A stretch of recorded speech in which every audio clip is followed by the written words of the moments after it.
ನೋಡಿ, ಧರ್ಮಸ್ಥಳದಲ್ಲಿ ಆಗ್ತಾ ಇರುವಂಥ ಕೆಲವೊಂದಿಷ್ಟು ಬೆಳವಣಿಗೆಗಳ ಬಗ್ಗೆ ಮಾತಾಡ್ತಾ ಇದ್ದೆ.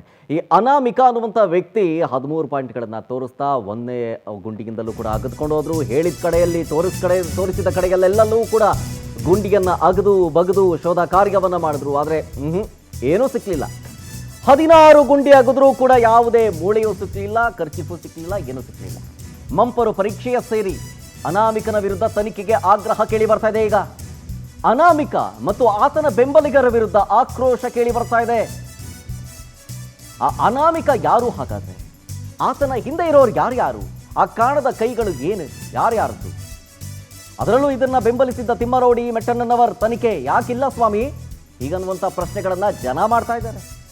ರಾಜ್ಯಾದ್ಯಂತ ಧರ್ಮ ದ್ರೋಹಿಗಳ ವಿರುದ್ಧ ತನಿಖೆಗೆ ಒತ್ತಾಯ ಕೇಳಿ ಬರ್ತಾ ಇದೆ. ಆ ಅನಾಮಿಕ ತೋರಿಸಿದ ಎಲ್ಲಾ ಜಾಗದಲ್ಲೂ ಅಗದ್ರು. ಧರ್ಮಸ್ಥಳಕ್ಕೆ ಅಪಪ್ರಚಾರವನ್ನ ಮಾಡ್ತಾ ಇದ್ದಾರೆ ಇವರು ಅಂತ ಖಂಡಿಸಿ ರಾಜ್ಯಾದ್ಯಂತ ಪ್ರೊಟೆಸ್ಟ್ ಮಾಡಲಾಗ್ತಾ ಇದೆ. ಇಡೀ ರಾಜ್ಯಾದ್ಯಂತ ಪ್ರೊಟೆಸ್ಟ್ ಮಾಡಲಾಗ್ತಾ ಇರೋದು. ಪವರ್ ಟಿವಿ ಧರ್ಮಯುದ್ಧ ವರದಿಗೆ ಭಕ್ತರೆಲ್ಲರೂ ಬಲ ತುಂಬ್ತಾ ಇದ್ದಾರೆ. ಸತತ 3ನೇ ದಿನವೂ ರಾಜ್ಯದ ವಿವಿಧ ಕಡೆಗಳಲ್ಲಿ ಪ್ರತಿಭಟನೆಯನ್ನ ಕೈಗೊಳ್ಳಲಾಗಿದೆ. ರಾಮನಗರ, ಚಾಮರಾಜನಗರ, ಬಾಗಲಕೋಟೆ, ಕಲಬುರಗಿ, ಗದಗ, ಮೈಸೂರು, ಯಾದಗಿರಿ, ವಿಜಯಪುರ, ದಾವಣಗೆರೆ, ಕೊಪ್ಪಳ ರಾಜ್ಯದ ಹಲವು ಜಿಲ್ಲೆಗಳಲ್ಲಿ ಪ್ರೊಟೆಸ್ಟ್ ಮಾಡಲಾಗ್ತಾ ಇರೋದು ಧರ್ಮಸ್ಥಳಕ್ಕೆ ಅಪಪ್ರಚಾರವನ್ನ ಖಂಡಿಸಿ. ಧ್ವನಿ ಹೆಚ್ಚಾಗ್ತಾ ಇದೆ. ಅಂದ್ರೆ ಈಗ ಸದ್ಯದ ಬೆಳವಣಿಗೆಗಳಲ್ಲಿ ನನಗೆ ಒಂದು ಸಿನಿಮಾದ ಡೈಲಾಗ್ ನೆನಪಿಗೆ ಬರ್ತಾ ಇದೆ. ಅದನ್ನು ಹೇಳಬೇಕು ಅಂತ ಅನ್ಸುತ್ತೆ ನನಗೆ. ಕೆದಕದ ತೊಟ್ಟಿಲಿ ತಿನ್ನಕ್ಕೇನು ಸಿಕ್ತು ಜಾಣ, ನೀನ್ ಸ್ವಂತ ಹೆಣ, ಈಗಂತ ಒಂದು ಸಿನಿಮಾದಲ್ಲಿ ಡೈಲಾಗ್ ಇದೆ. ಅದನ್ನು ಹೇಳಬೇಕು ಅನ್ನಿಸ್ತು, ಹೇಳಿದೆ. ಓಕೆ, ಡಿಸ್ಕಷನ್ಗೆ ಬರೋಣ. ರಾಕೇಶ್ ಶೆಟ್ಟಿ ಸರ್ ಮಾತಾಡ್ತಾ ಇದ್ರಿ ಈ ಅನಾಮಿಕನ ನಡೆಯ ಬಗ್ಗೆ ಒಂದಷ್ಟು ಅನುಮಾನಗಳು, ಜೊತೆಗೆ ಅವನ ಮೂವ್ಮೆಂಟ್ಸ್ ಬಗ್ಗೆ, ಆತನ ಮೇಲೂ ಕೂಡ ತನಿಖೆ ಆಗಬೇಕು, ಮಂಪರು ಪರೀಕ್ಷೆ ಆಗಬೇಕು ಅನ್ನೋ ಆಗ್ರಹ, ಜೊತೆಗೆ ಅವರನ್ನು ಬೆಂಬಲಿಸಿದವರು ಆಗಬೇಕು ತನಿಖೆ ಅಂತ. ಯಾಕಿಲ್ಲ ಅನ್ನುವಂಥ ಆಗ್ರಹ ಈಗ ಜನಾಕ್ರೋಶ ಹೆಚ್ಚಾಗ್ತಾ ಇದೆ. ಪವರ್ ಟಿವಿ ಡೇ 1 ಇಂದ ಇದನ್ನೇ ಹೇಳ್ತಾ ಇತ್ತು. ಜನ ಫಸ್ಟಿಗೆ ನಂಬಲಿಲ್ಲ. ಈಗ 13ನೇ ಪಾಯಿಂಟ್ ತನಕ ಹೋಗೋ ತನಕನೂ ಕೂಡ ಅವ್ರಿಗೆ ನಂಬಿಕೆ ಇರಲಿಲ್ಲ. ಈಗ ಗೊತ್ತಾಗ್ತಾ ಇದೆ ಪವರ್ ಟಿವಿ ಅವತ್ತು ಹೇಳಿದ್ದು ನಿಜನೇ, ಇವತ್ತು ಅದನ್ನು ಕಂಟಿನ್ಯೂ ಮಾಡ್ತಾ ಇದೆ, ಮುಂದೆಯೂ ಕಂಟಿನ್ಯೂ ಮಾಡುತ್ತೆ ಅನ್ನೋದು ಈಗ ಜನಕ್ಕೆ ನಂಬಿಕೆ ಬಂದತ್ತಾಗಿದೆ. ನೀವು ಹೇಳ್ದಂಗೆ ಸ್ವಲ್ಪ ಅಪನಂಬಿಕೆ ಅಲ್ಲ ಅನಾಮಿಕನ ಮೇಲೆ. ಯಾವಾಗ ಪ್ರೆಸ್ ರಿಲೀಸ್ ಆಯಿತು ನೋಡಿ, ಆವಾಗಲೇ ವಿ ನೋ ದ್ಯಾಟ್ ಇದು ಸ್ವಲ್ಪ ಅಪನಂಬಿಕೆ ಅಲ್ಲ, ಪೂರ್ಣ ಅಪನಂಬಿಕೆ. There is no doubt. But ನಮಗೆ ಒಂದು ಖುಷಿ ಇತ್ತು, ಏನು ಗೊತ್ತಾ, ಈ ಸಲ ತಮ್ಮ ಬಾವಿಯನ್ನು ಇವರೇ ಹಾಕಿಸ್ಕೊಳ್ತಾ ಇದ್ದಾರೆ ಅಂತ. ಇಲ್ಲ ಅಂದರೆ ಜನಗಳನ್ನು ಕನ್ವಿನ್ಸ್ ಮಾಡೋದು ತುಂಬ ಟಫ್ ಇತ್ತು. ನೀವು ಎಷ್ಟೇ ಹೇಳಿದ್ರು ಜನಗಳು ಯಾವ ರೀತಿ ಮೂರ್ಖರಾಗಿದ್ದರಂದರೆ, ನಾನು ಹೇಳಿಲ್ವಾ, ಹೇಳಿದ ಕತೆಗಳನ್ನೆಲ್ಲ ನಂಬ್ತಾ ಇದ್ರು ಬೆಳಿಗ್ಗೆ ಸಾಯಂಕಾಲ. ಹೌದಂತೆ, ಅಲ್ಲಿ ಹೇಳ್ಕೊಡೋದ್ರಂತೆ, ಇವತ್ತು ಆ ಲಾಡ್ಜೆಲ್ಲ ಆಯ್ತಂತೆ, ನಾಳೆ ಸಾಮೂಹಿಕ ವಿವಾಹದಲ್ಲಿ ಎಲ್ಲರಿಗೆ ಫಸ್ಟ್ ನೈಟ್ಗೆ ಬಿಟ್ಕೊಡ್ಬೇಕಂತೆ, ಅಲ್ಲಿ 4 ತೆಂಗಿನಕಾಯಿ ಚಿಪ್ಪಲ್ಲಿ ಏನೋ ಜಾಸ್ತಿ ಕೆಜಿ ಬರುತ್ತಂತ ಬಟ್ಟೆ ತೆಗಿ ಅಂತ ಹೇಳಿದ್ರಂತೆ. ಕೇಳಿಸ್ಕೊಂಡಿಲ್ವಾ? ಇದನ್ನು ಎಲ್ಲ ಜನಗಳು ಒಪ್ಕೋತಾ ಇದ್ರು. ಯಾಕೆ ಯಾಕೆ ಯಾಕೆ ಅಂತ ಇತ್ತು. ಈಗ ಜನಗಳ ಎದುರುಗಡೆ ಸತ್ಯ ಹುಡುಕ್ತಾ ಇದ್ದಾರೆ. ಸುಳ್ಳು ಯಾವುದು, ಸತ್ಯ ಯಾವುದು ಅಂತ. ನಿನ್ನೆ ಮತ್ತೆ ಇವತ್ತಿನ ಈ ಲೈವ್ ಶೋ ಇದೆ ಅಲ್ವಾ, ಇದು ತಿಮ್ಮರೋಡಿ ಮಟ್ಟಣ್ಣನವರಿಗೆ ಕೊಟ್ಟಂತ ಚಪ್ಪಲಿ ಏಟಿರ್ಬೋದು. ಬಟ್ 12 ವರ್ಷದಿಂದ ಈ ಮೂರ್ಖರು, ಅಯೋಗ್ಯರು, ಅದಮರು ಹೇಳಿದ ಮಾತುಗಳನ್ನು ನಂಬ್ಕೊಂಡು ಬಂದು ಈ ವಾಟ್ಸಪ್ಪಲ್ಲಿ, ಫೇಸ್ಬುಕ್ಕಲ್ಲಿ ಮಾತಾಡ್ತಾ ಇದ್ರಲ್ಲ, ಅವ್ರಿಗೆ ಪೊರ್ಕೇಲಿ ಬಾರಿಸಿದಂಥ ಲೆಸನ್ ಇದು. ನಿಜ. ನೀವು ಎಂಥ ಅಯೋಗ್ಯರು, ಮೂರ್ಖರು, ಎಂಥದ್ದನ್ನು ನೀವು ನಂಬ್ತೀರಿ. ಅದನ್ನೇ ಕಾಳೆ ನಿಮ್ಮ ಅಪ್ಪ ಅಮ್ಮನ ಬಗ್ಗೆ ಯಾರಾದರೂ ಬಂದು ಮಾತಾಡಿದ್ರೆ ನಂಬ್ತೀರಾ? ನೀವು ನಂಬ್ತೀರಾ? ಸಾಕ್ಷಿ ಕೇಳ್ತೀರಿ ಏನಪ್ಪ ಅಂತ ಅಲ್ಲ, ನಂಬುದಾದಂಥ ಮಾತನ್ನಾದರೂ, ಸ್ಟೋರಿಯನ್ನಾದರೂ ಹೇಳಿದರೆ ನಂಬೋದು. ಒಬ್ಬ ಹೇಳೋದು ಸಾವಿರಾರು ಹೆಣಗಳು, ಸಾವಿರಾರು rape, mass murder and mass burial, ಹೇಗೆ ಸಾಧ್ಯ? ಇನ್ನೊಬ್ಬ ಹೇಳೋದು 100 ಅಂತ. ಆ ಲಫಂಗ ಅಯೋಗ್ಯ ಅವನೇ ಅಲ್ಲಿ ಸಾಮೂಹಿಕ ವಿವಾಹ ಆಗಿ ಬಂದಿದ್ದಾನೆ. ಹೌದು. ಹೆಂಡತಿಯರನ್ನು ಇವನ ಹೆಂಡ್ತಿನ ಬಿಟ್ಕೊಟ್ಟವನ ಫಸ್ಟ್ ನೈಟು ಯಾರಿಗಾದರೂ ಹೇಳ್ಬೇಕಲ್ಲ ಅವನು. ಸಾಮೂಹಿಕ ಅತ್ಯಾಚಾರ ಆದ ಕೂಡಲೇ, ಸಾಮೂಹಿಕ ವಿವಾಹ ಆದ ಕೂಡಲೇ ಸಾಮೂಹಿಕ ಫಸ್ಟ್ ನೈಟ್ಗೆ ಕಳಿಸ್ಕೊಡ್ಬೇಕಂತ ಹೇಳಿದ್ರೆ ಇವನ ಹೆಂಡತಿಯವ್ರು ಕಳಿಸ್ಕೊಟ್ಟಿರ್ಬೇಕಲ್ಲ ಅವನು. ಯಾರ್ರಿ ಎಷ್ಟು ಜನ ಸಾಮೂಹಿಕ ವಿವಾಹ ಆಧಾರ ಹೆಣ್ಣು ಮಕ್ಕಳ ಮರ್ಯಾದೆ ಅನ್ರಿ. ಹೌದು. ಅವರ ಗಂಡಂದ್ರು ಅವರ ಮಕ್ಕಳು ಹೆಂಗ್ರಿ ಬದುಕಬೇಕು ಸೊಸೈಟಿಯಲ್ಲಿ, ಅದನ್ನು ನಂಬ್ಕೊಂಡು ಬೇಷ್ ಬೇಷ್ ಬೇಷ್ ಬೇಷ್ ಅಂತ ಹೇಳಿದ ಜನಗಳು ನಮ್ಮ ದೇಶದಲ್ಲಿ ರಾಜ್ಯದಲ್ಲಿ ಇದ್ದಾರಲ್ವಾ. I am telling you. ನಿಜ ಬೇಜಾರಾಗುತ್ತೆ ಸರ್, ಈ ಥರ ಎಲ್ಲ ನಂಬ್ತಾರೆ ಅಂತಂದ್ರೆ ಟೆಕ್ನಿಕ್ ಅಲ್ಲ ಅವ್ರಿಗೆ. ಪುರ್ಸೊತ್ತಿದ್ದವರೇ ಮಾಡಿದ್ರಿ, ಅವನ ಫಾಲೋವರ್ಸ್ ಯಾರು, ಈ ಕಮೆಂಟ್ಸ್ ಹಾಕೋರು ಯಾರು, ಪುರ್ಸೊತ್ತಿರೋರೆ. ಪುರ್ಸೊತ್ತಿಲ್ಲವರು. ನಿಮ್ಗೆ ಪುರ್ಸೊತ್ತಿದೆನಾ ಅದಕ್ಕೆಲ್ಲ? ಇಲ್ಲ. ಕೆಲ್ಸಕ್ಕೆ ಬಾರದವರು, ಅಯೋಗ್ಯರು, ಮತ್ತೆ ಅವ್ರದೇ ಒಂದು ಟೀಮ್ ಮಾಡ್ಕೊಂಡವ್ರು ಈ ಕಮೆಂಟ್ಸ್ ಹಾಕ್ಲಿಕ್ಕೆ. ಏನೋ ಒಂದಷ್ಟು ಫೇಕ್ ಅಡಿಗಳನ್ನು ಮಾಡ್ಕೊಂಡಿದ್ದಾರೆ ಅಂತ. ಹಿಂದೂ ಧರ್ಮದ ಸನಾತನದ ಬಗ್ಗೆ ಮಾತಾಡ್ಲಿಕ್ಕೆ ಒಬ್ಬ ಮುಲ್ಲಾ ಬೇಕರಿ ನಮಗೆ. ಸೌಜನ್ಯನಿಗೆ ನ್ಯಾಯ ಕೊಡಿಸ್ಲಿಕ್ಕೆ, ಧರ್ಮಸ್ಥಳದ ಬಗ್ಗೆ ಮಾತಾಡ್ಲಿಕ್ಕೆ, ಹಿಂದೂಗಳಿಗೆ ನ್ಯಾಯ ಕೊಡಿಸ್ಲಿಕ್ಕೆ ಒಬ್ಬ ಮುಲ್ಲಾ ಬರ್ಬೇಕರಿ. ನೋಡುವ, ಒಂದು ಮಸೀದಿಗೆ ಒಬ್ಬ ಹಿಂದೂ ಹೋಗಿ ಹೇಳಲಿ, ಒಬ್ಬ ಚರ್ಚ್ಗೆ ಒಬ್ಬ ಹಿಂದೂ ಹೋಗಿ ಎಂಟ್ರಿ ಆಗಲಿ ನೋಡುವ. ನಾವು ಸನಾತನ ಧರ್ಮದಲ್ಲಿ ಸಹನೆಯನ್ನು ಮಿತಿ ಮೀರಿಸ್ಕೊಂಡ್ಬಿಟ್ಟಿದ್ದೀವಿ, ಮಿತಿ ಮೀರಿಸ್ಕೊಂಡ್ಬಿಟ್ಟಿದ್ದೀವಿ. ಯಾವನ್ ಬಂದು ಏನಾದರೂ ತಡ್ಕೋತೀವಿ ಅಂತ. ಮೊನ್ನೆ ಬಾರಿಸಿದ್ರು ನೋಡಿ 3 ಧರ್ಮಸ್ಥಳದಲ್ಲಿ. ಅದು ಸನಾತನ ಧರ್ಮದ ಹೊಸ ಸ್ಟೈಲು. ಗುಮ್ಮಿದ್ರು ನೋಡಿ ಹಾಕ್ಕೊಂಡು. ಪೊಲೀಸರು ಗುಮ್ಮಲ್ಲ. ಮಕ್ಕಳು ಮಾತಾಡಿ ಏನೋ ಅವನು ಮಹೇಶ್ ತಿಮ್ಮರಡಿಗೆ ಕೇಳಿದ್ರೆ ಹೇಳ್ತಾನೆ, ಕೇಳಿ ನನಗೆ ಸಂವಿಧಾನದಲ್ಲಿ ವಾಕ್ ಸ್ವಾತಂತ್ರ್ಯ ಇದೆ, ಫಂಡಮೆಂಟಲ್ ರೈಟ್ಸ್. ಧರ್ಮಸ್ಥಳದ ಭಕ್ತಾದಿಗಳು ತೋರಿಸ್ಬಿಟ್ರು, ನಂದು ಕೈ ನಂದೇ, ನಂದು ಫಂಡಮೆಂಟಲ್ ರೈಟ್ಸ್. ನನ್ನ ಧರ್ಮಕ್ಕೆ ಹೇಳಿದ್ರೆ, ನನ್ನ ದಣಿಗಳಿಗೆ ಹೇಳಿದ್ರೆ, ನನ್ನ ಕಾವಂದ್ರಿಗೆ ಹೇಳಿದ್ರೆ ಹೊಡೆಯುವುದು ನನ್ನ ಫಂಡಮೆಂಟಲ್ ರೈಟ್ಸ್ ಅಂತ ಹೇಳ್ತಾರೆ. ಹೌದು, ಸರಿಯಲ್ಲ? ಏನು ತಪ್ಪಿದೆ? ಜನಾಕ್ರೋಶ. ಅದು ಜನಾಕ್ರೋಶ ಅಲ್ಲ ರೀ. ನಮ್ಮ ಧರ್ಮದ ಬಗ್ಗೆ ಮಾತಾಡ್ಲಿಕ್ಕೆ ಒಂದು ಮುಲ್ಲನ್ ಕರ್ಕೊಂಡ್ಬಂದು ನಾವು ಮಾತಾಡ್ತೀವಿ. ಯಾಕೆ ಹೇಳಿ? ಅದು ಸೆನ್ಸಿಟಿವ್ ಆಗಬೇಕು ಅಂತ. ದಿಸ್ ಈಸ್ ನಥಿಂಗ್ ಬಟ್ ಮಾವೋವಾದಿ ನಕ್ಸಲೈಟ್ಗಳ ಪಾಲಿಸಿ. ಇದು ಪಾಲಿಸಿ. ಎತ್ತಿ ಕಟ್ಟುದು ಮಾತ್ರ ಅಲ್ಲ, ಯಾವ ರೀತಿಯಾಗಿ ಇಬ್ಬಾಗ ಮಾಡೋದು, ಯಾವ ರೀತಿ ಸೆನ್ಸಿಟಿವಿಟಿ ಕ್ರಿಯೇಟ್ ಮಾಡೋದು, ಯಾವ ರೀತಿ ಜನಗಳ ನಂಬಿಕೆಗೇನೆ, ಮೂಲ ನಂಬಿಕೆಗೇನೆ ಪೆಟ್ಟು ಕೊಡೋದು. ನೀವು ಅವ್ರಿಗೆ ಕೇಳ್ತಾ ಹೋಗಿ, ಅವ್ರು ಹೇಳ್ತಾರೆ ನೋಡಿ, 12 ವರ್ಷದಿಂದ ನಾವು ಮಾಡ್ತಾ ಇದ್ದೀವಿ, ನಮಗೇನಾಗಿಲ್ಲ. ಹಾಗಾದ್ರೆ ಮಂಜುನಾಥ ಅಣ್ಣಪ್ಪ ನಮ್ಮ ಸಪೋರ್ಟ್ಗಿಲ್ವಾ? ಅವನು ಧರ್ಮಸ್ಥಳದ ಪರ ಆಗಿದ್ರೆ ಇಷ್ಟರವರೆಗೆ ಏನೇನು ಆಗಬೇಕಿತ್ತು ನಮಗೆ ಅಂದರೆ, ನಿಮಗೆ ದೇವರ ಮೇಲೆ ಇರುವ ಭಯನೇ ಹೊರಟೋಗಿಡ್ಬೇಕು. ಏನಾಗಲ್ಲಪ್ಪ, ಮಂಜುನಾಥ ಅಣ್ಣಪ್ಪ ಏನಿದ್ದಾರೆ, ಎಲ್ಲಿದ್ದಾನೆ, ಇವ್ರು ಇಂತೆಲ್ಲ ಕ್ರೂರಿಗಳಿಗೆ ಏನಾಗ್ತಾ ಇಲ್ಲ, ವಾಟ್ ಗಾಡ್ ಅಂತ ನಿಮ್ಮ ತಲೆಯಲ್ಲಿ ಬರಬೇಕು. It will come automatically. ಈ ಜನ್ರೇಷನ್ಗೆ ಬಂದ್ಬಿಡುತ್ತೆ. ಹೌದಪ್ಪ, ಮುಂಚಿನವರು ಮಂಜುನಾಥ ಧರ್ಮಸ್ಥಳ ಅಂತ ಹೇಳುವ ಹೆಸರು ಹೇಳಲಿಕ್ಕೆ ಎದುರ್ತಾ ಇದ್ರು. ಈಗ ಇವನೇ ಈ ವ್ಯಭಿಚಾರಿಗಳು ಕೂತ್ಕೊಂಡು ಮಾತಾಡ್ತಾರೆ ಹಿಂಗಂತ ಹೇಳಿದ್ರೆ ಏನು, ಈಗ ತೋರಿಸ್ತಾ ಇರೋದು 12 ವರ್ಷದ ರಿಸಲ್ಟ್. ಮಂಜುನಾಥ ಅಣ್ಣಪ್ಪ ಏನು ಅನ್ನೋದರ ರಿಸಲ್ಟ್ ಇದೆಲ್ಲ.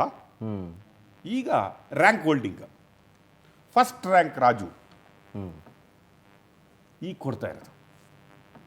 ನಾನು ಹೇಳಿಲ್ವಾ, ಎಲ್ಲಿ ಅಡಗಿಕೊಳ್ಳಿಕ್ಕಾಗುತ್ತೆ ಅಲ್ಲಿ ಅಡಗಿಕೊಳ್ಳಿ. ಜನ ಎದ್ದು ಬಿಟ್ಟವ್ರೆ, ಜನ ಪಂಚಾಯಿತಿಯಿಂದ ಎದ್ದು ಬಿಟ್ಟವ್ರೆ, ತಾಲೂಕು ಲೆವೆಲಿಂದ ಎದ್ದು ಬಿಟ್ಟವ್ರೆ. ನೋಡಿ ಅಲ್ಲಿ ಜನಾಗ್ರಹ ಅಂತ ಬರ್ತಾ ಇದೆಯಲ್ಲ, ಎದ್ದು ಬಿಟ್ಟವ್ರೆ. ಅಲ್ಲಿ ಸ್ಥಳೀಯ ಅಲ್ಲ, ಅಲ್ಲ ರೀ, ಭಕ್ತರು ರಾಜ್ಯಾದ್ಯಂತ ಇರುವುದಲ್ಲ, ಅಂತಾರಾಷ್ಟ್ರೀಯ ಮಟ್ಟದಲ್ಲೂ ಧರ್ಮಸ್ಥಳಕ್ಕೆ ಭಕ್ತರಿದ್ದಾರೆ. ಮಂಜುನಾಥನ ಅಣ್ಣಪ್ಪನ ಭಕ್ತರಿದ್ದಾರೆ. ಬೆಳಿಗ್ಗೆ ಎದ್ದು ಬಿಟ್ಟು ಈ ಕಡೆ ಧರ್ಮಸ್ಥಳ ಯಾವ ಕಡೆ ದಿಕ್ಕು ಇದೆ ಅಂತ ಹೇಳ್ಬಿಟ್ಟು ಕೈ ಮುಗಿಯೋರು, ತಮ್ಮ ದಿನಗಳನ್ನು ಶುರು ಮಾಡುವವರು ಇದ್ದಾರೆ. ಅರ್ಥ ಆಯ್ತಾ? ಈಗ ಶುರು ಆಗೋದು. ಇವ್ರು ಹೇಳಿದ್ರಲ್ಲ 180 ಡಿಗ್ರಿ ಮುಗೀತು, ಇನ್ನೊಂದು ಉಳಿದ 180 ಡಿಗ್ರಿ ಇದೆ ಅಂತ. ಈ ಕಡೆಯ ಇನ್ಕ್ವೈರಿ ಮುಗ್ದಿದೆ, ಇನ್ನು ಆ ಕಡೆ ಇನ್ಕ್ವೈರಿ ಸ್ಟಾರ್ಟ್ ಆಗಲೇಬೇಕು. ಆಗದಿದ್ರೆ ನಾವು ಬಿಡ್ತೀವ? ಚಾನ್ಸೇ ಇಲ್ಲ. ಆಗದಿದ್ರೆ ನಾವು ಬಿಡ್ತೀವಾ?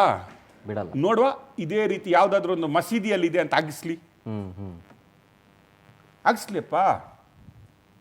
ಒಂದು ಮಸೀದಿಯಲ್ಲೋ ಒಂದು ಚರ್ಚಲ್ಲೋ ಯಾರೋ ಹೂತಾಕಿದ್ದಾನೆ ಅಂತ ಒಂದು ಜನ ಮುಖವಾಡ ಹಾಕಿ ಕಳ್ಕೊಂಬರುವ, ಅವನು ಅಗಿಲಿಕ್ಕೆ ಬಿಡ್ಲಿ ನೋಡುವ. KJಹಳ್ಳಿ DJಹಳ್ಳಿ ನೋಡಿದ್ರಾ? ಹೌದು. ಏನಾಯ್ತು ನೋಡಿದ್ರಾ? ಹೌದು. KJಹಳ್ಳಿ DJಹಳ್ಳಿ ನೋಡಿದ್ವಲ್ಲ ನಾವೇ, ನಮ್ಮ ಟಿವಿಲೇ ಬಂದಿತ್ತು. ಏನ್ ಇಶ್ಯೂ ಇತ್ತು? ಏನಂತ ದೊಡ್ಡ ಇಶ್ಯೂ ಇತ್ತು? ಅಲ್ಲ ಸರ್, ಅಲ್ಲಿ ಅಷ್ಟರ ಮಟ್ಟಿಗೆ ಕೋಲಾಹಲ ಎಬ್ಸೋದು, ಅಷ್ಟರ ಮಟ್ಟಿಗೆ ಅದೇ ಹೋರಾಟ ಹೇಳಿದ್ದು ಆಗೋದು. ಇವ್ರು ಅಗಿಲಿ. ಹ್ಮ್ ನಮ್ಮ ಸನಾತನ ಧರ್ಮದ ಈ ತಾಳ್ಮೆ ಸಹನೆ ಇದೆ ಅಲ್ಲ, ಅದರ ಕಡೆಯ ಟೆಸ್ಟ್ ಧರ್ಮಸ್ಥಳದಲ್ಲಿ ನಡೀತಾ ಇದೆ. Last test. ಜನಗಳು ಸುಮ್ಮನೆ ಇದ್ರು, ಹೇಳುದನ್ನೆಲ್ಲ ಒಪ್ಕೋತಾ ಇದ್ರು.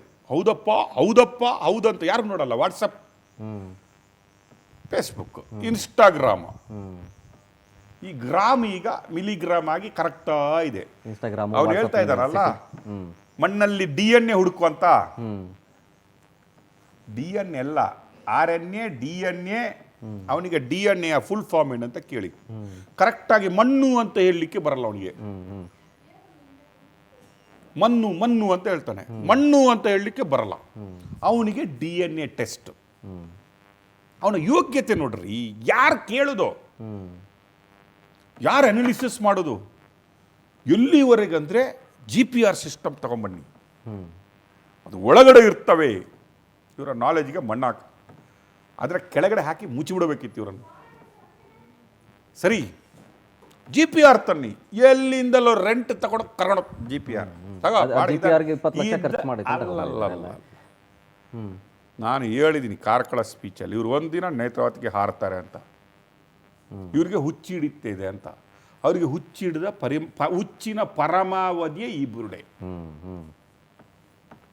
ಹುಚ್ಚಿನ ಪರಮಾವಧಿಯೇ ಈ ಬುರುಡೆ. ಈಗ ಇಲ್ಲ, ಅವನ ಮಟ್ಟನ್ನ ಎಲ್ಲೋ 3 ದಿನದಿಂದ ಲೈವ್ ಬರ್ತಾ ಇಲ್ಲ. ಎಲ್ಲೋ ಹಂದಿ ಗೂಡಲ್ಲೋ ಮುಳ್ಳಂದಿ ಗೂಡಲ್ಲೋ ಔತ್ಕೊಂಡು ಇರಬೇಕು ಆಲ್ರೆಡಿ, ನನಗೆ ಅನಿಸ್ತಾ ಇದೆ. ಎಲ್ಲೋ ಕಾಣ್ತಾ ಇಲ್ಲ. ತಿಮ್ಮ ಅಂತೂ ಬಿಡಿ, ಲೆಕ್ಕಕ್ಕಿಲ್ಲ. ಆಟ ಕೊಟ್ಟು ಲೆಕ್ಕಕ್ಕಿಲ್ಲ. ಅವ್ನು ಯಾರೋ ಏನೋ ಹೇಳ್ತಾರೆ, ಅವನಿಗೆ ತಲೆ ಬುರುಡೆಯಲ್ಲಿ ಏನಿಲ್ಲ. ಫಸ್ಟ್ ಅವನ ಬುರುಡೆ ಹುಡ್ದು ನೋಡ್ಬೇಕು, ಅದ್ರ ಒಳಗಡೆ ಏನಿದೆ, ಹೊಲಸು ಎಂಥ ಹೊಲಸು, ಯಾವ ಕಡೆ ಹೊಲಸು ಇದೆ ಅಂತ ಅವನ ತಲೆ ಒಳಗಡೆ ನೋಡ್ಬೇಕು. ಅವ್ರಿಗೆ ಹೇಳಬೇಕು, ಏನು SIT ಅವ್ರಿಗೆ, ಸ್ವಲ್ಪ ಅವನ ತಲೆ ತೂತು ಮಾಡಿ ನೋಡಿ ಏನಾದರೂ ಏನಿದೆ ಅದರೊಳಗಡೆ ಅಂತ. ರಿವರ್ಸ್ ಇನ್ವೆಸ್ಟಿಗೇಷನ್ ಇದೆಲ್ಲ ಅದರಲ್ಲಿ. ಅವನ ತಲೆ ಟೆಸ್ಟ್ ಮಾಡಿ, ಹುಚ್ಚಿನ ಮೆಂಟಲ್. ಇನ್ನು ಅವನು ಅದನ್ನೇ ಆಕ್ಟ್ ಮಾಡ್ತಾ ಇರಬಹುದು. ಅಯ್ಯೋ, ಒಂದು ಮೆಂಟಲ್ ಸರ್ಟಿಫಿಕೇಟ್ ತಂದ್ರೂ ತೊಂದರೆ ಇಲ್ಲ. ನಾನು 12 ವರ್ಷದಿಂದ ಹುಚ್ಚಿನಾಗಿದ್ದೆ, ನಾನು ಮೆಂಟಲು, ನಾನು ಅದಕ್ಕೆ ಹಂಗೆ ಮಾತಾಡ್ತಾ ಇದ್ದೆ. ಇನ್ನು ಬದುಕಬೇಕಾದ್ರೆ ಈ ಡ್ರಾಮಾನ ಆಡ್ತಾರೆ. ಆಡ್ಬೋದು. ಈಗ ಇಲ್ಲ, ಈಗ ಯಾವ ಹಂದಿ ಗೂಡಲ್ಲಿ ಸೇರ್ಕೊಂಡ್ಬಿಟ್ಟವನ ಗೊತ್ತಿಲ್ಲ. ಅದು ಒಂದು ಮಾತ್ರ ಸತ್ಯ brother. I will tell you, I will bet. ನೋಡಿ, ಇನ್ನು ಪೊರಕೆ ಸೇವೆ ಎಲ್ಲೆಲ್ಲಿ ಹೆಂಗೆ ಆಗ್ಬೋದು ಅಂತ. ಜನಗಳು 12 ವರ್ಷ ನಿಮ್ಮನ್ನು ಮೂರ್ಖರನ್ನಾಗಿ ಮಾಡಿಸಿದ ಮೇಲೆ, ಇಷ್ಟೆಲ್ಲ ಅಂದಮೇಲೆ ನಿಮ್ಮನ್ನು ನಾವು ನಂಬ್ಕೊಂಡು ನಾವು ಇಷ್ಟ ಅಂದ್ವಿ ಅಲ್ಲರಿ ಅನ್ನುವ ಆ ಪಶ್ಚಾತ್ತಾಪದ ಇದೆ ಅಲ್ವಾ, ಆ ಪೊರಕೆ ಸೇವೆಯಲ್ಲಿ ಬರ್ಬೋದು ಎಲ್ಲ ಕಡೆ. Today C the effect. ನಾವು ಇದು ಪವರ್ ಟಿವಿ ಇಂಪ್ಯಾಕ್ಟ್ ಅಂತ ಹೇಳಲ್ಲ. ಇದು SIT ಸತ್ಯ ಹೊರಗಡೆ ಹಾಕಿದರೆ ಇಂಪ್ಯಾಕ್ಟ್ ಶುರುವಾಗಿದೆ. ನಾವು ಇಂಪ್ಯಾಕ್ಟ್ ಆಗುತ್ತೆ ಅಂತ 2 ವರ್ಷದಿಂದ ಬೊಬ್ಬೆ ಹೊಡಿತಾ ಇದೀವಿ. ಯಾರು ಕೇಳಿಲ್ಲ. ಕೋಟಿ ಹೋಗಿರ್ಬೇಕು ಅಂತ ಹೇಳ್ತಾ ಇದ್ರು. ಆ ನೋಟ್ಗಳೆಲ್ಲ ಇಲ್ಲಿ ಕಾಣ್ತಾ ಇದ್ದಾವೆ. ಎಂಥ ಜೀವನ ಬಂತ್ರಿ ನಮಗೆ. ಹಿಂದೂ ಧರ್ಮಕ್ಕೆ, ಸನಾತನಕ್ಕೆ ಎಂಥ ಒಂದು ಒಬ್ಬ ಮುಲ್ಲ, ಇಷ್ಟು ಚಿಕ್ಕ ಹುಡುಗ, ಇನ್ನೂ ಅವನಿಗೆ ಟಾಯ್ಲೆಟಲ್ಲಿ ಕೂತ್ಕೊಂಡ್ರೆ ಹೇಳಲಿಕ್ಕಾಗಲ್ಲ ಸರಿಯಾಗಿ. ಅಂಥವನು ಬಂದು ನಮ್ಮ ಧರ್ಮಸ್ಥಳದ ಬಗ್ಗೆ ಮಾತಾಡುವಾಗಲೂ ನಾವು ಸುಮ್ಮನೆ ಕೂತ್ಕೊಂಡು ಲೈಕ್ ಕೊಡ್ತೀವಲ್ಲ. ತಪ್ಪು. ಯಾರೋ ಹುಚ್ಚರು, ಎಂತೆಂತ ಬಿಕ್ನಾಸಿಗಳು ಮಾತಾಡುವಂಗಾಗೋಯ್ತ್ರಿ. ನೀವು ನೋಡ್ರಿ, ಮಾತಾಡೋರು ಎಂಥ ಬಿಕ್ನಾಸಿಗಳು ನೋಡಿ ನೀವು. ಯಾರಾದರೂ ಒಬ್ಬ ಕರೆಕ್ಟ್ ಇದ್ದವನು ಮಾತಾಡ್ತಾನೆ ನೋಡ್ರಿ ನೀವು. ಮಾಡ್ರಿ SIT. ನಾನು ಕೆಲವು ನೋಡ್ತೀನಿ, ಯಾರೋ DOSPಗಳು ಆ ಬೇರೆ ಪ್ಯಾನಲಲ್ಲಿ ಕೂತ್ಕೊಂಡಿರ್ತಾರೆ. ಲೀಗಲ್ ಆಗಿ ನೀವು ಮಾತಾಡಿ, SIT ಆಗಿದೆ, ಆಗಿರ್ರಿ, ಏನೇನು ಸಿಗುತ್ತೆ ಒಮ್ಮೆ ಟೆಸ್ಟ್ ಮಾಡಿಸ್ರಿ, ಫೈನ್. ಕರೆಕ್ಟ್ ಅಲ್ವಾ? ಅವ್ನು ಯಾರ ಒಬ್ಬ DCP ಅವ್ರು ಹೇಳಿ ನೋಡೋ, ಹಂದಿಗಳು ಬುರುಡೆ ತಗೊಂಡೋಗ್ತಾ ಒಪ್ಕೊಳ್ಳಿ ಅವರು. ಒಮ್ಮೆ ಡಿಸ್ಕಷನ್ಗೆ ಇಲ್ಲಿ ಬನ್ನಿ, ಎಲ್ಲ ನಾನು ಕರಿತೀನಿ ಅವರೆಲ್ಲ. ಅವ್ರಿಗೆ ಕೇಳಬೇಕು DCPಗೆ. ನಿನ್ನೆ ಅವನು ಅಗ್ದಿದ್ದನ್ನು ಹೇಳಿದ್ದಾನೆ, ಹೌದು ಒಪ್ಕೊಂಡ್ರು, ಆಗಿತ್ತು. ಇವತ್ತು ಅಗ್ದ ಮೇಲೆ ಸಿಕ್ಕಿಲ್ಲ ಅಂದ್ರೆ ತಲೆ ಬುರುಡಿ ಹಂದೆ ಇಟ್ಕೊಂಡು ಹೋಗ್ತಾನೆ. ನೀನು ಏನಂತ ಇದಕ್ಕೆ ಕೇಳಬೇಕು. ಅಲ್ಲ ರೀ, ಯಾವುದ್ರಲ್ಲಿ ಹೊಗಳಬೇಕು, ಯಾವುದ್ರಲ್ಲಿ ತೆಗಳಬೇಕು ಇವರನ್ನೆಲ್ಲ. ವಾಸ್ತವಾಂಶ ಏನಿದೆ ಅಂತ ಅಟ್ಲೀಸ್ಟ್ ಕಾಮನ್ ಸೆನ್ಸ್ ಅಲ್ಲಾದ್ರೂ ನಮ್ಗೆ ಗೊತ್ತಾಗುತ್ತೆ. ಕಾಮನ್ ಸೆನ್ಸ್ ಅಲ್ಲಾದ್ರೂ ಇದು ವಾಸ್ತವ ಇರ್ಬೋದು, ಅಥವಾ ವಾಸ್ತವಕ್ಕೆ ಸ್ವಲ್ಪ ಆದ್ರೂ ಹತ್ರ ಇದೆನಾ. ವಾಸ್ತವದ ಸ್ವಲ್ಪ ಆದ್ರೂ ಹತ್ರ ಇದೆ. ಸ್ವಲ್ಪ ಆದ್ರೂ ಹತ್ರ 50% ಹತ್ರ ಆದ್ರೆ ಇದ್ರೆ ಅದನ್ನು ಒಪ್ಕೊಳ್ಬೋದ್ರಿ. ಹೌದು ಹೌದು ಹೌದು. ಹಾ, ಏನೋ 50% ಹತ್ರ ಇದ್ದಂಗೆ ಅನಿಸ್ತಾ ಇದೆ. ನೋಡುವ, ಬೆನಿಫಿಟ್ ಆಫ್ ದ ಡೌಟ್ ಅಂತ ನಾವು ಹೇಳ್ತೀವಿ. ನೋಡು, ಅದರಲ್ಲಿ ನೋಡುವ ಅಂತ ಹೇಳ್ಬೋದು. ವಾಸ್ತವಾಂಶಕ್ಕೆ ತದ್ವಿರುದ್ಧ ಅಲ್ಲ, ಎಲ್ಲೋ ಇರುವಂಥದ್ದನ್ನು ನೀವು ಒಪ್ಕೊಂಡು ಅಗಿತಾ ಆಗಿ ಎಷ್ಟು ದಿನ ಅಗಿಬೋದು? ನೋಡ್ರಿ, ಅವನ ಕಾನ್ಫಿಡೆನ್ಸ್ ಅವನ ಹತ್ರ. ನಾನು ಹೇಳೋದು, ನಾಳೆ ಆರೇ ಪಿಕ್ಕಾಸಿ ಅವನಿಗೆ ಕೊಡ್ಬೇಕು. ಅವನ ಕೈಲೇ ಆಗಿಸ್ಬೇಕು. ನೀನು ಹೆಂಗಾಗ್ದಿದ್ಯಪ್ಪ? ಮಹಾಜರ್ ಮಾಡೋ ಥರ ನೀನು 2014 2010 ಏನು ಜಾಸ್ತಿ ಡಿಫ್ರೆನ್ಸ್ ಇಲ್ಲ. ಓಕೆ, ಬಾಡಿ ಸ್ಟ್ರಕ್ಚರ್ ಅಲ್ಲಿ ಜಾಸ್ತಿ ಡಿಫ್ರೆನ್ಸ್ ಇಲ್ಲ. ನೀನು ಆರಾಮಾಗಿ ಓಡಾಡ್ತಾವನೆ, ತಲೆ ಸರಿ ಇದೆ, ಮೆಂಟಲ್ ಏನಲ್ಲ, ಬಾಡಿ ಚೆನ್ನಾಗಿದೆ, ಫಿಸಿಕಲಿ ಕರೆಕ್ಟ್. ಒಳ್ಳೆ ರಾತ್ರಿ ಕೋಳಿ ರೊಟ್ಟಿ ಇದೆಲ್ಲ ಸಿಗುತ್ತೆ. ಅಗಿಯಪ್ಪ, ಒಂದೆರಡು ದಿನ ಬಿಡಬೇಕು. ಯಾಕಪ್ಪ ದುಡ್ಡು ಕೊಟ್ಟು ಹಾಕ್ಸ್ಬೇಕು? ಅವನಿಗೆ ಜ್ಞಾನೋದಯ ಆಗಿ ನ್ಯಾಯ ಕೊಡಿಸ್ಲಿಕ್ಕೆ ಬಂದವನಲ್ಲ. ವಿ ರಿಕ್ವೆಸ್ಟ್ ಎರಡೇ ವಿಷಯ. ಒಂದು, ಅವನನ್ನು ಪುನಃ ವಾಪಸ್ ಬಿಟ್ರೆ, ಅವನನ್ನು ಸಾಯಿಸಿದ್ರೆ SIT ಅವರು, ದಕ್ಷಿಣ ಕನ್ನಡದ SP, ಗವರ್ಮೆಂಟ್ ರೆಸ್ಪಾನ್ಸಿಬಲ್. ಸೆಕೆಂಡ್, ನಾಳೆಯಿಂದ ಎಷ್ಟು ಬೇಕಾದ್ರೆ ಆಗಿಲಿ ಅವನ ಹತ್ರ ಹಾಕ್ಸಿ.